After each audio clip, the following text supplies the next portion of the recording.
সবাই নিজের নিয়ে এত ব্যস্ত। এই সারা সিলেট বিভাগের মধ্যে ওই এমপি আছেন 19 জন। কতজন? চা বাগানের শ্রমিকদের ভোট নেন, চা বাগানের শ্রমিকদের কথা বলেন, নেত্রীর কাছ থেকে সুবিধা নেন, এরকম এমপি আছেন মিনিমাম 10 থেকে 12 জন। কেন? চা বাগানের মানুষের ভোট নিছেন।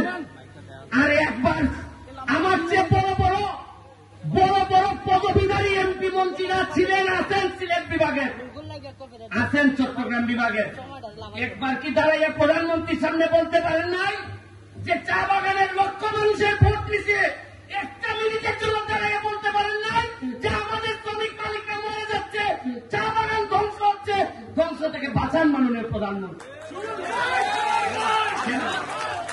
কেন আমার বলতে হইল? কেন কেন এই বছরগুলো গেল কই আপনাদের জীবনে?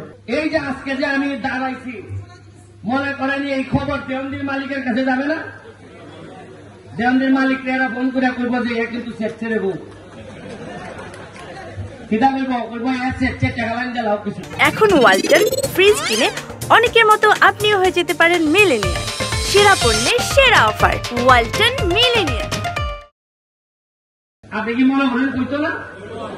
এমনও করতে পারে কিছু ভাগলা আছে, কুম্বালা কিতা করে ঠিক নাই।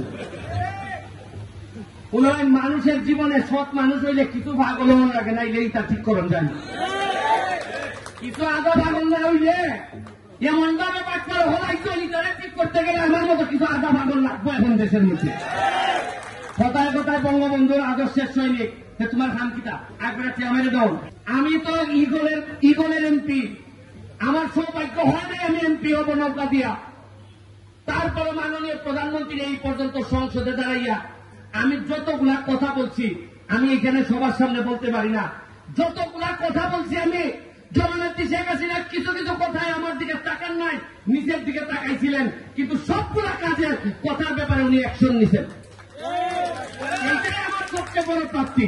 100 টাকা করে চা পাতা বিক্রি করছেন, আমি বক্তব্য দিছি 2 মাস আগে। কেমনে মাত্র 1 মাসের ব্যবধানে কেমনে 400 টাকা হয়ে গেছে?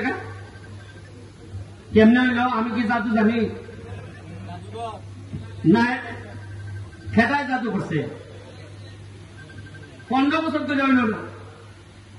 আমি বক্তব্য দিলাম সংসদে, আমি কইছি যে খামড়াইলে মুখ তোমরা। আমি তো জানা গিয়া তদবির করি, আমার এলাকা খাম দেও, আমার এলাকার উন্নয়নের বরাদ্দ দেও, যারে আমি বন করে কই বাইরে আমার এলাকার বরাদ্দ দেও। আমি নিজে টেহা বানাইতাম না, আমি কোন দুর্নীতি করি না, তবে অতটার বড় যদি বরাদ্দ না দেওতে খামড়াই দিব।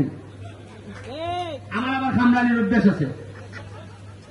সৎ লোকের যদি একটা দাঁত হই না থাকে খের শত্রু, আরে সৎ লোকের খামর যদি ঠিক মতো না বয় খের শত্রু, অসৎ লোকের দাঁতের যন্ত্রণায় তো বাঁচি না।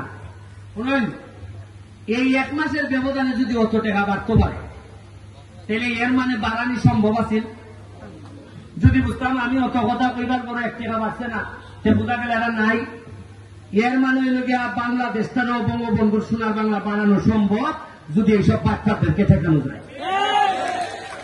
আমি নেত্রীরে বলি নাই সিন্ডিকেটের কথা, বলছি যে নেত্রী আমাদেরকে বলেন যে আপনি চা বাগান বন্ধ করে দিবেন, আমি চা বাগানের শ্রমিক ভাই বোনদেরকে বলবো তোমরা অন্য ব্যবসা দেখো, আর নাইলে আপনি চার দাম বাড়ান যাতে চা শ্রমিকরা বেঁচে থাকে।